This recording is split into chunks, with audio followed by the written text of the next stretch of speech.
With that said, we have Dan Hauser, who's going to give a great session today. So here you go. Hey, thanks, Elliot.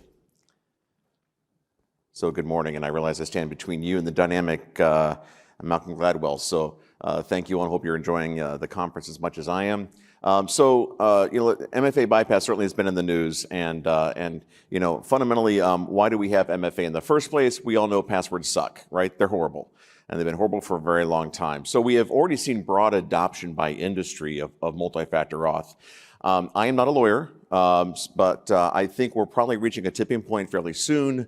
When you see social media give you MFA, your grandmother's using MFA, I believe we're quickly going to be to a reasonable standard of due care, that you are negligent by not having it. I think as we're very close to getting there. Again, I'm not a lawyer, but this is my opinion. So it's here to stay. But when you apply it to the enterprise, does it work? Kind of like a Dr. Evil working, not really. And I'm kind of go into why. Now, we do have real-world MFA in our daily lives we're very familiar with these models. I don't know based on how your voting works in your state or municipality, et cetera. But in mine, it's photo ID and signature. That's multi-factor auth. ATM access, clearly multi-factor auth. Your employee badge, possession, picture, again. All of these are multi-factor auth. And they all have one thing in common. They're very simple. They're very limited in scope.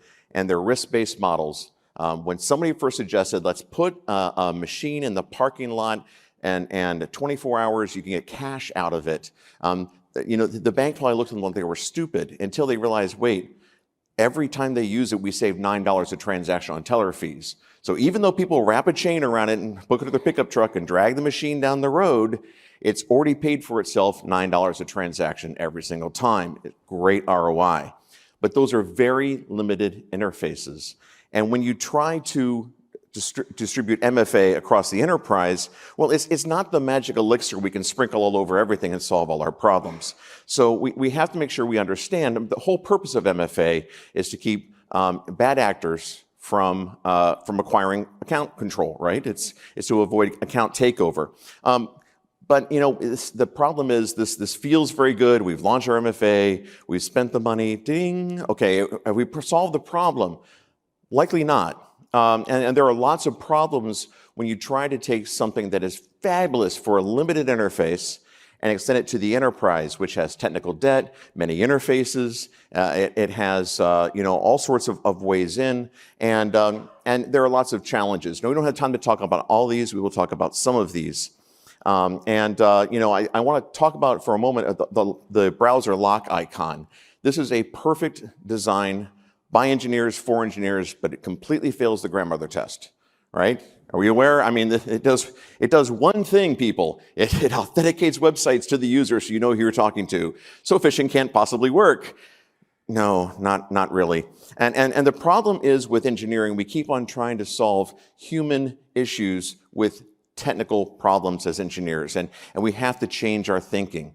So I do have a hobby, and I enjoy motorcycling, and I was shopping for a motorcycle cover when I came across this on Amazon. And hey, this is great. The motorcycle cover comes with a TSA code lock. Does anybody see a problem with this picture? I mean, right off the bat, you're like, oh man, there's only 3 wheels. It looks pretty chintzy. I mean, I bet you can manipulate that and probably, figure out some weaknesses. And I'm thinking maybe with 20 tries, you could probably get into that. But wait a minute, it's a TSA lock. And the Washington Post was kind enough to hide the numbers on the keys when they published this picture, but failed to hide the bidding. So it wasn't very long before you could 3D print your own set of keys. And that was, I think, within 2 days. And there are many people in the lock sport community that regularly travel with TSA keys. If I forget my combo, no problem. There we go, I have the key. But realistically, remember, this is a motorcycle cover. It's a tent. So Amazon sells master keys for this. They sell all kinds of master keys. And anybody who has a Jeep knows you don't keep valuables in the back of the Jeep, right? Because a ballpoint pen is probably enough in some cases. I'm not digging on Jeeps, but come on, let's think of the use case here. A lock on a tent. And if you Google tent locks, you'll see people actually sell them, which I'm like, mind blown. So yeah, but let's not forget the actual problem. This is a motorcycle cover, so of course it has no floor, right? The attack vector here, this thing weighs 20 kilos, is lift and throw. And this is the problem we have with as engineers. We look at this and go like, oh, we need to make a more secure lock, one that has a little more wheels and maybe more complexity and not a TSA lock, because there's some back doors to that. We're gonna make that really good. And and it's lifted throw. And this is the challenge we have with looking at MFA in the same way. That we examine that, go like, oh, we need a better MFA. This is great. The problem is, and I call this presumption of path. And the challenge is you have to view your MFA ecosystem like an attacker does. And there are many, many vectors of compromise in an MFA system. You can perhaps go after the issuing authority or the federation hub. You can go after some of the context mandates that are out there and spoof the context and be able to trick folks in that way. So you have to view the entire ecosystem and think about that. But you also have to think about your organizational ecosystem. And many times we have this front door that is, well guarded. Our MFA is fabulous. I believe this is 10 Downing Street. But the back door, because you have smokers, the back door gets propped open, right? And if you don't walk all the way around, you look at the front door going like, oh man, this is awesome. Guard dogs and everything. It looks really, and then, it gets defeated by a rock, right? And we know this happens.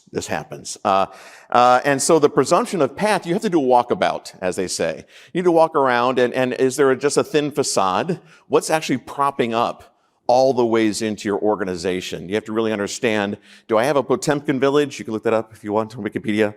Interesting story. Or do you actually have a castle completely surrounded by the moat and the kind of a model you think you do? So you need to armor not just the happy path, but all paths. In fact, the happy path should be one of the last ways you think about, except as your customers, your employees' usability.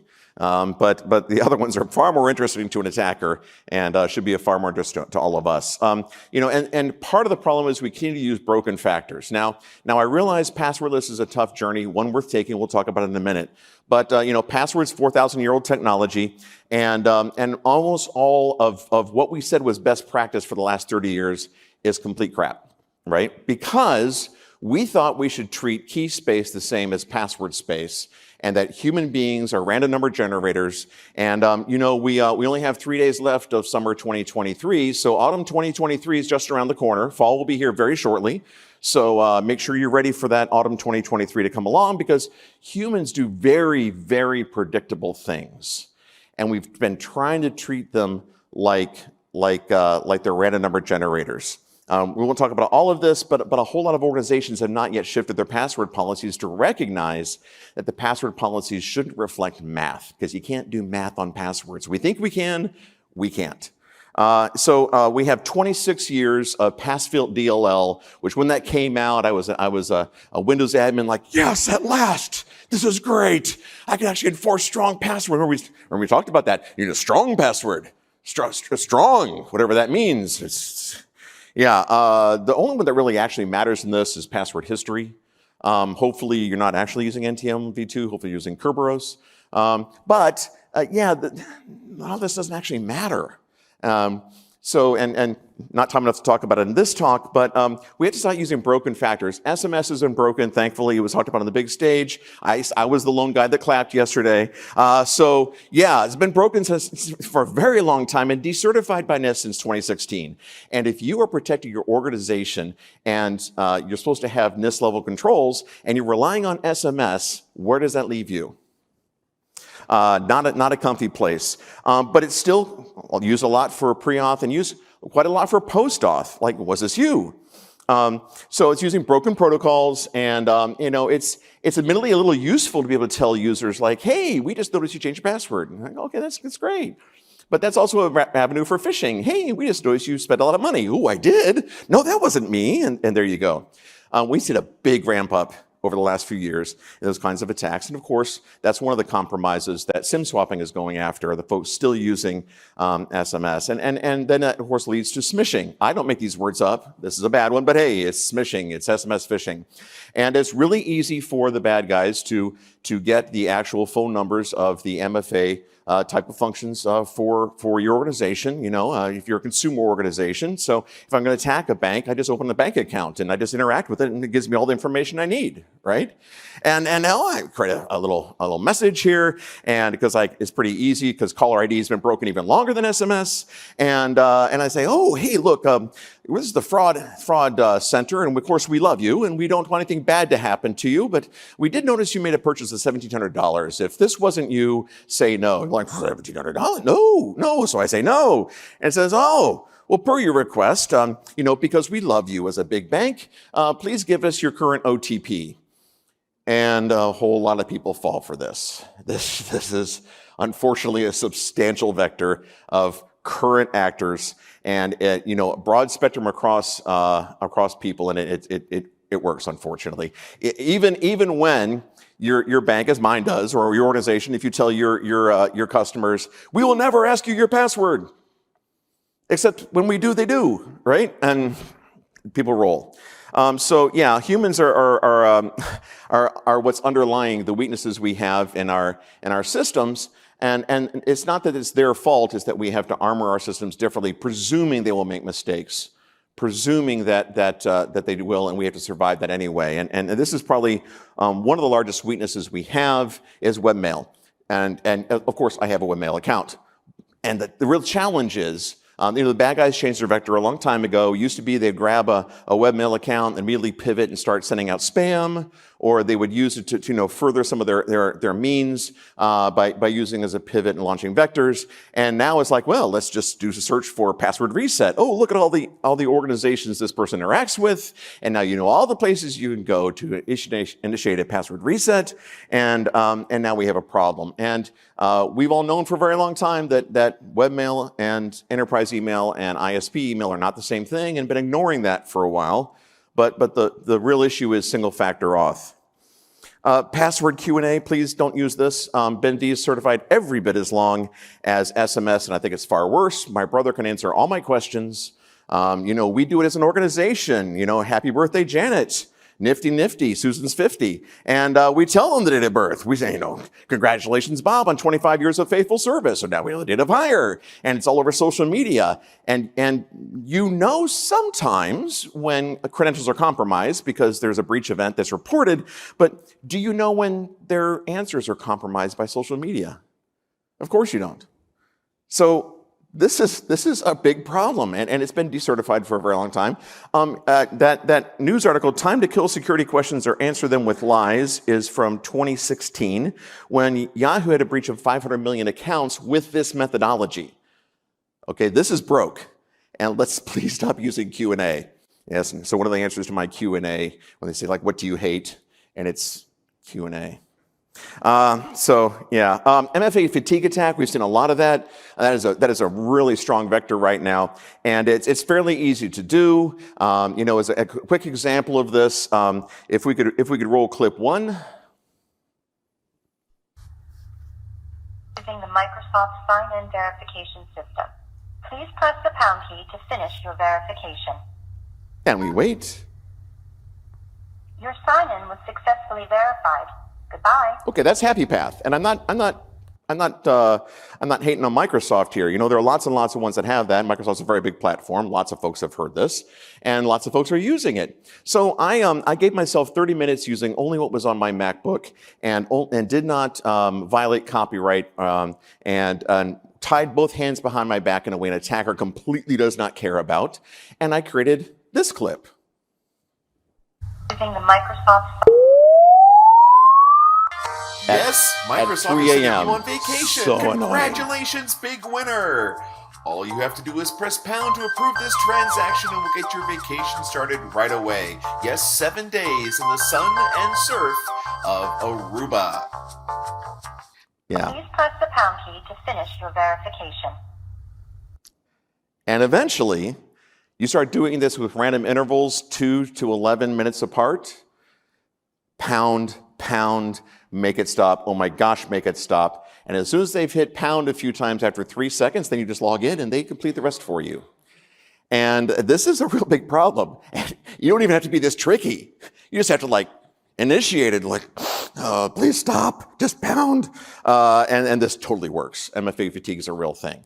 Even with the number matching, doesn't really get past this as an issue because there are other bypasses for that as well too. That's open to social engineering, et cetera, et cetera. So MFA fatigue, a very real thing, and it doesn't necessarily take phishing to go past. Biometrics is definitely a red queen race.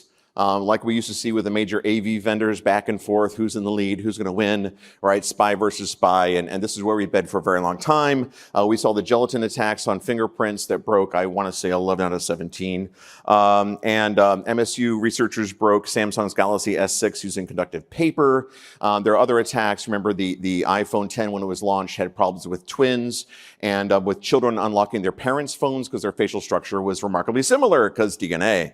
And we constantly have these, and it's a little impolite, but bolt cutters will get a finger and you pump oxygenated warm saline through it and you can beat aliveness detection on your biometrics. And let's remember when Apple tells you this is Janet, remember that's not a biometric, that's a federation. Apple believes this is Janet, and then Apple's saying this is Janet. That's not biometrics, that's federation, right? And facial recognition is broken. A lot of these are broken, and they're falling to AI. There was a recent attack in China where some Chinese attackers attacked a Chinese banking system, and they did a hardware bypass attack and were able to defeat liveness because they forced a fall down, a failback mode, and completely defeated liveness detection and passed the facial recognition and got it. And I think they stole, don't quote me, but $9 million, something like that, in that exploit, and that just happened in the last year. Biometrics looks cool, right? Biometrics, yeah, but it has a lot of failure modes, especially unobserved. I mean, only observed biometrics where, they present one credential and like, now that I'm watching you, do it again, right? Otherwise, we have a big problem. Cell phone possession, we have to stop kidding ourselves that possession of a phone is indication of possession as one of the factors. Do you know how many cell phone carriers there are in the world? I was shocked, right? There are 503 network operators in the world, but there are lots of them that are able to be a network operator or a carrier. The actual number is 17,000. 17,000 are providing federation for you to state this is this person because they have this number. And this is why SIM swapping is such a real big problem, because not all those 17,000 care that much about much more than the bottom line. And a lot of it is driven straight to the bottom line. And they've ripped out a lot of the security features. You have no idea who their carrier is. All you know is they have a number. And since you have number portability, right, you won't even know when they switch carriers. So we really outsourced auth to a carrier who is completely unknown to us, realistically. And that's not a comfortable feeling. But we have taken comfort in this with cell phone as a factor, and there are lots of problems with factors, right? As cell phone, you have the old bad in the middle. GSM has been compromised for a very long time. AT&T has a problem that it completely trusts any network called ATT Mobile or a couple other ones, and it instantly connects, right? And it will connect to that Wi-Fi. And it's had that vulnerability for a very long time. There's broken crypto still in use. You have phone malware takeover, where there's been intercepts of the QR code. There are some race conditions which have been exploited, where you sense the camera is being used and you realize that a banking application is up. And so they start taking photos. And if they can do a race and beat the software, then they're able to snap the QR code because they know the camera's pointed at something interesting. And in fact, there was a bank that actually had a compromise on checks in this very, very way. They weren't able to actually intercept because there was security around the image that was taken, but they didn't stop other images being taken at the same time. And so there are all sorts of attacks. Smudge attacks as shown. You can easily see what the password is. I won a beer in Thailand when somebody was, oh, you do cyber, break into my phone. I used a flashlight. He called me a bastard, then bought me a beer. So it worked. Jailbroken phones, a lot of phones are jailbroken. 52% of phones on a survey last year are not locked. Right? So who knows who has it? And you have a lot of flaws. Remember there was an 8.9 million supply chain attack, or 8.9 million phones were pre-infected, and that was just March, right? That's huge. Pre-rolled for your pleasure. There you go. Hey, compromised, and you're buying it right off the shelf, but it was compromised in the supply chain long ago. Not good. And with more good news, reset is really, I think, the biggest gap. This is an actual reset chart. And there are so many paths around reset. Your help desk is so helpful, and they want to help people, and they'll provide hints. And, well, might your password or your identifier, might it be a sports team in Boston? What are you doing, right? And almost all of it is based on single-factor auth, and that's a big issue. That password reset chain is one of the weakest links that's mentioned earlier. You gain one credential, and where you have single-factor auth for reset, that gives you the path to have single-factor auth the entire chain. And I start harvesting and jumping and skipping through that, and before you know it, I have the crypto wallet, and I have the financial accounts, and I have everything. A friend of mine actually had a SIM swap attack that went after that. They rapidly got a hold of his email account, and it was months. Just hell. It's a big problem. So we have to stop putting padlocks on tents. We have to get past that. And we have to make sure we're accounting for all paths in. We have to look for all the production support modes there are, the failback modes, and go through the rest of that and understand all those different failure modes of our MFA. So how do we armor up? Well, first of all, I think identity proofing is something we really have to get serious about. For a long time, it's had some flaws. It's gotten a whole lot better for the documentation plus selfie, live detection. Yes, I have good indicators that this is a real driver license or passport. It matches the photo. You're a live person. That is getting rapidly better.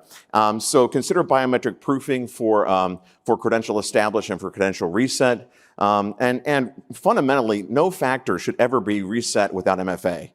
If it is a factor you use for MFA, then it takes two factors to reset it.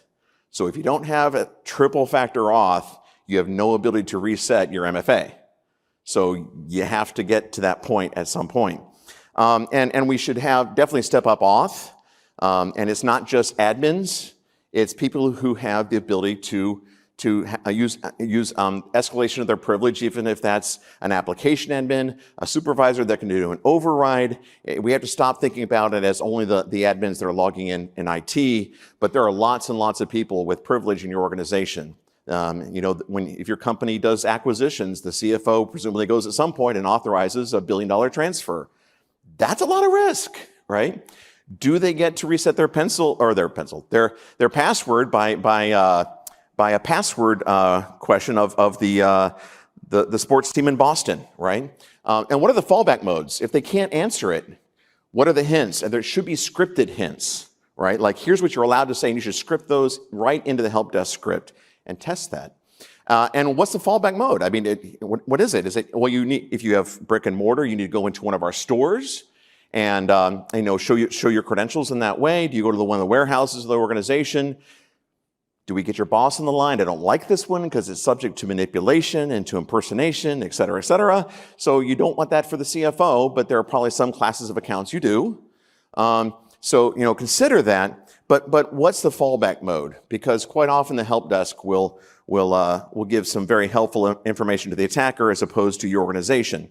Something I've seen some organizations do when they had this aha moment during COVID. This is my wife very kindly in our library, willing to show her ID, but I know who you guys are, so I scratched out the numbers. But this is really easy because we all know that everybody has a phone that has a video application, and they can do a FaceTime, they can do they can do a Facebook, whatever. There are so many methodologies for this. And okay, well, I'm going to call your phone. You answer, now we're in a session, and please show me a government ID. And you see the live face, you see the face of the ID, you see the face that's in the system that when they register and they get their badge, and you can ask a few questions, and you ask them a randomness question just to ensure a further aliveness check, like what's 7 times 4, and the next time you don't ask what is 14 times 2. Yeah. And yeah, this is pretty good, and you could do this tomorrow. Like, you have all the technology to make this happen right now. There are some privacy issues, obviously, right? You need to address those, but this is low tech that works, right? And this is the kind of thing we need to look at is for the in-person credential reset, which is one of the most vulnerable vectors that we have, because human beings are so helpful and easily tricked. Do we have the means to do an MFA event like this? And the actual answer is yes, but there's a little work. We also have to recognize that in the era of collections 1 through 6, I mean, over the last couple of years, we've seen some massive dumps of passwords out in Pastebin and elsewhere, just enormous collections, gigs and gigs. Hackers will try 10 million passwords against a single account, and that's why we have account lockout, right? Sneaky ones will try 3 against all accounts, and thanks to the dumps that have been out there, we pretty well know who all accounts are in many organizations. And the smart ones will try multiple interfaces, and they'll try summer 2023 or autumn 2023 or, Go Patriots or something, whatever they want, and they'll eventually get a hit. And so they just try it against all. So you have to know when somebody's probing like that. So all the vectors is your on-prem Wi-Fi is an area where you take credentials. Are you vectoring those to your SIM the same way you're vectoring your AD I can remember it's Enter ID, they renamed it, vectoring all those different vectors from the web, and those should all be analyzed for attack vectors. And if you have a failure for an in-person, right? Bob just tried to authenticate and failed. There should be a flag on Bob's account, right? Like we have something that happened. And then you should instrument that so you know when you're being probed in this way. I also think it's very important that we start getting into credential firewalls. Now, many of us have enclaves where we have armored the crown jewels, but as we learned from a number of breaches, when the bad guys are in and use lateral movement, they can go through the management zone and use your backup software, your admin software, your patching software, irony of all ironies, going through the security stack to attack you, and it has happened time and time again. Look, if you have an enclave, you need to treat that like a different company. It needs to be like Coke treats Pepsi, right? And will Coke, and not that I have anything against Coke or Pepsi, although Diet Pepsi is delicious, but should Coke trust Pepsi's CyberArk? No, it's a different company. And that is exactly how you have to treat that. The only path in should be via very trusted hardened interface. That's a VDI session, that's a jump host, and you don't have any trust whatsoever. This is complete zero trust rules. And the only thing otherwise that connects to it is the GL that pays for it. So you have to have a completely different tech stack, because anytime you bridge across, that's a vector. We have to start building credential firewalls in this way. And if you have VDI out in that red zone, or where people click on things in the workstation zone, we have to recognize you are leaking credentials in that environment. I once found that in my organization, the CEO was regularly using the hotel kiosk to log into email to check their calendar. I was like, oh, which one? The hotel kiosk? Not that I have anything against major hotel chains, but not a really great secure environment for my CEO to be typing their password, right? But is it any different for any of the interactions you have? They're typing credentials on untrusted devices in untrusted zones, perhaps even going across at some point in the clear, and we should not have those be the same credentials that go right to the core. We have to armor up the vectors too, because we have vectors that allow for credential reset. If somebody changes their mobile phone, that should be a flag, because that may be the start of an attack vector.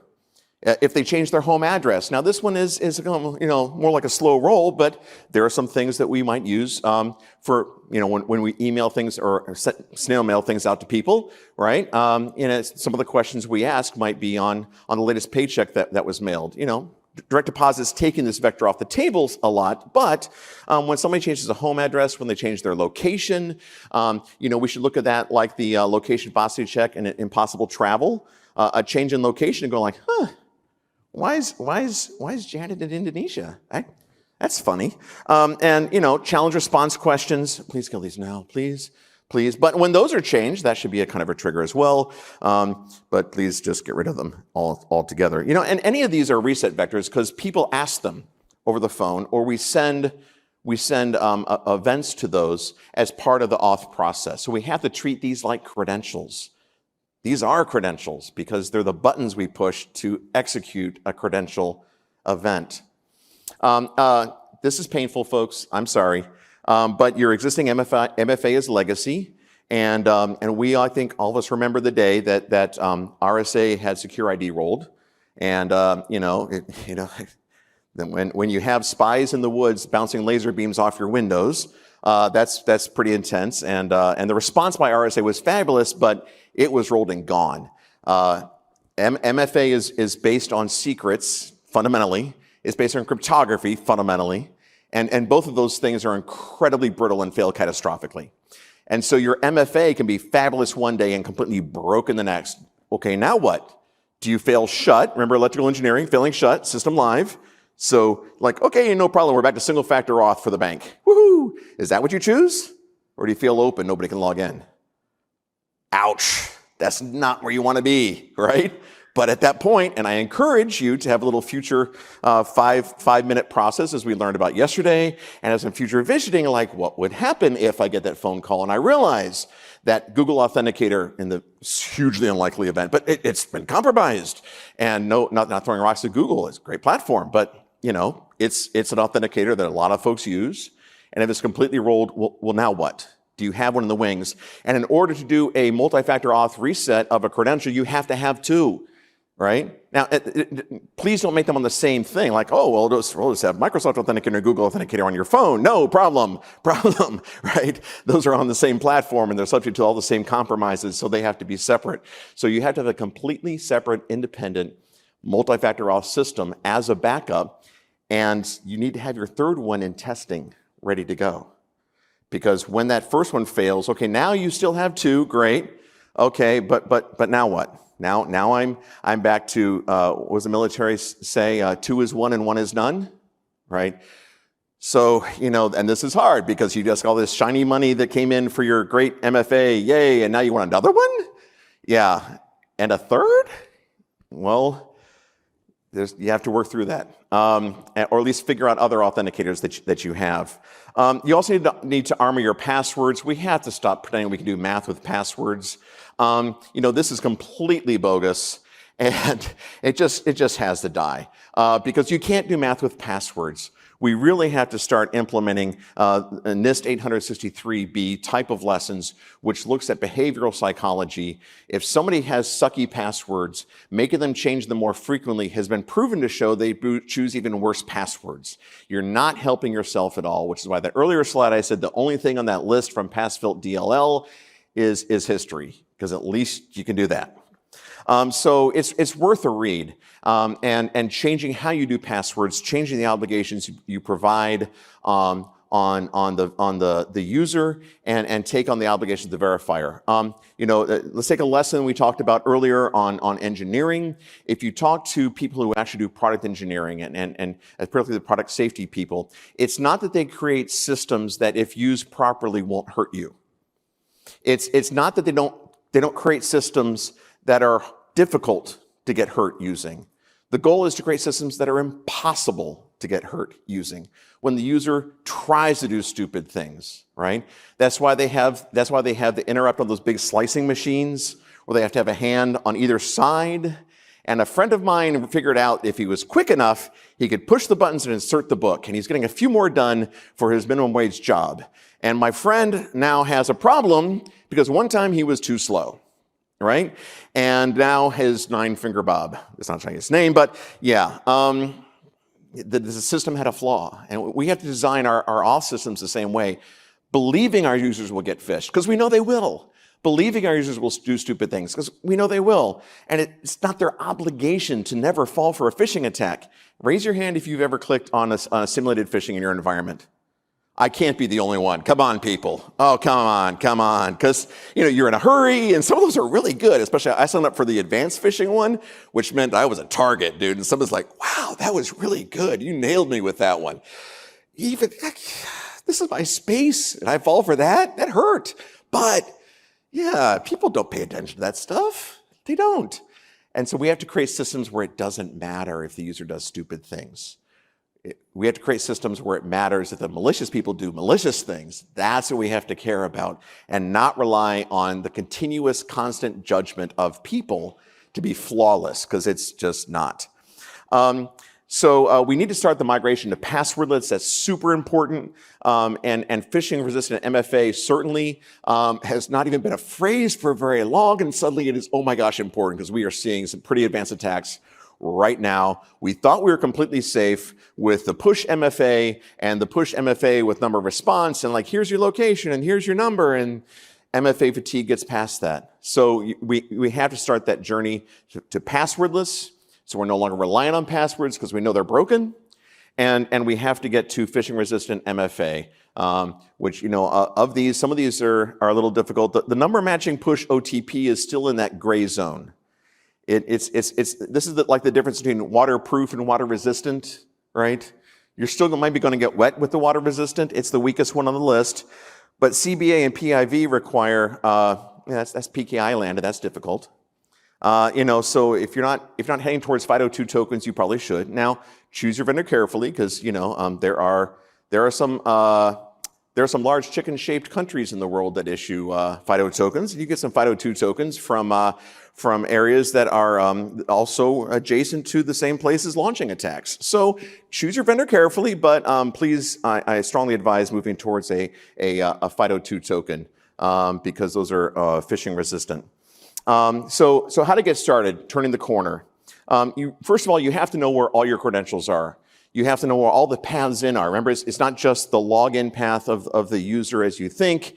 It's when they show up with the device, they have the MFA, or the authentication to the Wi-Fi. That's a path, right?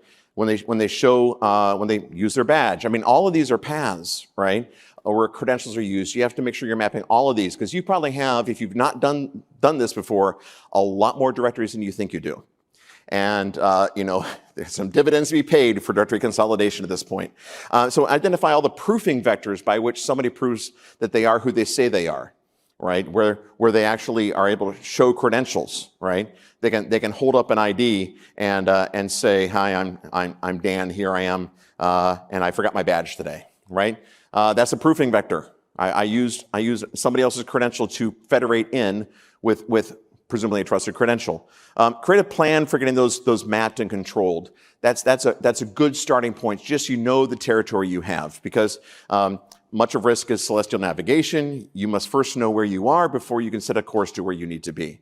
So then inventory all those credentials you have, the paths, all the flows for the life cycle, for the establishment, the credential reset, the deprovisioning. Do you actually get those things back at the end of the day, et cetera? And make sure that you know where all those are, and please kill off your weak credentials like SMS, Q&A. We didn't talk about it. Business email, completely terrible, because I'm trying to log in with my password. Oh, let me send a password to your web mail that lets you log in with your password to get the factor to the token that you can, that's single factor auth, right? Business email is like one of the worst, right? We call it MFA and it's single factor.